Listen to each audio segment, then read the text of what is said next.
महामंडळ अर्थ खात्याकडून तातडीने 120 कोटींचा निधी मंजूर करण्यात आलाय। उपमुख्यमंत्री एकनाथ शिंदेंच्या निर्देशानुसार तातडीने निधी दिल्याचं कळतंय। दरमहा 7 तारखेला पगार होणार। प्रताप सरनाईक यांनी या संदर्भात आश्वासन दिले। तर प्रोटोकॉल मोडून अर्थ खात्याच्या प्रधान सचिवांची भेट घेतली। एसटी कर्मचाऱ्यांच्या वेतन प्रश्नासाठी सरनाईक आता सरसावलेले आहेत। मंगळवारी कर्मचाऱ्यांच्या बँक खात्यात उर्वरित वेतन जमा होणार। एसटी कर्मचाऱ्यांना मार्च महिन्याच्या पगाराची केवळ 56% रक्कम मिळाली होती। याबद्दल परिवहन मंत्री प्रताप सरनाईक यांनी मोठं वक्तव्य केलंय। आम्ही अर्थ खात्याकडे 928 कोटी मागितले होते, पण आम्हाला केवळ 272 कोटीच दिले।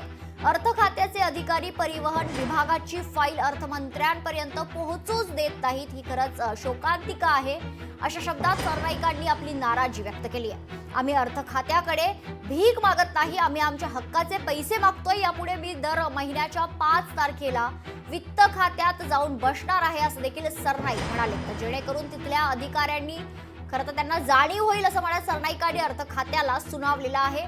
दरम्यान एसटी कर्मचाऱ्यांना आता गरज पडल्यास पीएफ देखील काढता येणार असल्याचं त्यांनी घोषित केलंय।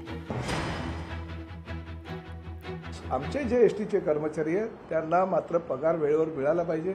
मी आज ह्याच दिवशी घोषणा करतो की कुठल्याही परिस्थितीमध्ये आमच्या एसटी कर्मचाऱ्यांचे पगार हे 7 तारखेपर्यंत मिळालेच पाहिजे आणि त्यासाठी सर्व प्रोटोकॉल सोडून परिवहन मंत्री ह्या नात्यानं मी वित्त विभागाच्या अधिकाऱ्यांकडे दर महिन्याच्या 5 तारखेला स्वतः जाऊन बसणार आहे, जेणेकरून त्यांना जाणीव होईल की मंत्र्यांना सुद्धा आपल्या कार्यालयामध्ये यावं लागतं। जे उद्या पैसे द्यायचे ते आपण आजच ह्या कामगारांचे द्यायला पाहिजे, कारण शेवटी त्या कामगारांच्या पगारावर पूर्ण महिन्याचा त्यांचा जो आराखडा असतो कुटुंबाचा तो ठरवला जात असतो। ही वस्तुस्थिती आहे की 928 कोटी रुपयाची मागणी आम्ही अर्थ खात्याकडे केलेले असताना फक्त 272 कोटी जर आम्हाला मिळत असतील तर ते एसटी कामगारांचा पगार सुद्धा आम्ही योग्य प्रकारे करू शकत नाही। पगार जसा शासकीय कर्मचाऱ्यांना वेळेवर दिला जातो तशाच पद्धतीने एसटी कर्मचाऱ्यांना सुद्धा वेळेवर पगार दिला पाहिजे आणि ती वित्त खात्याची जबाबदारी आहे। आम्ही काही वित्त खात्याकडे भीक मागत नाही, आम्ही आमचा अधिकार मागतो आणि तो अधिकार जर वेळेत पोहोचत नसेल तर ते अयोग्य आहे। यापूर्वी सुद्धा मी वित्त खात्याच्या अधिकाऱ्यांशी बोललो होतो की आमची जी मागणी आहे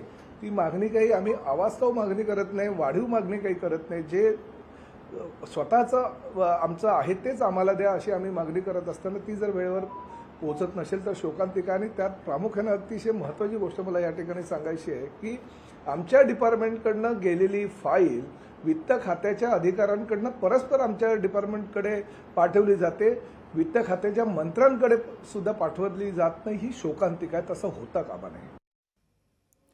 दरम्यान यावर चंद्रशेखर बावनकुळे यांनी देखील प्रतिक्रिया दिली, ऐकूया। माननीय मुख्यमंत्र्यांशी बोलतील, एकनाथजीशी बोलतील, अजित पवार साहेब बोलतील, पण मंत्रिमंडळात आमचं बोलणं झालं। निश्चितपणे सर्व खात्यांना पैसे अजित पवार साहेब देणार आहे, कुठेही त्या ठिकाणी वेगळा विचार करायची गरज नाही। लोकशाही मराठी ऐका, पहा, जागरूक रहा।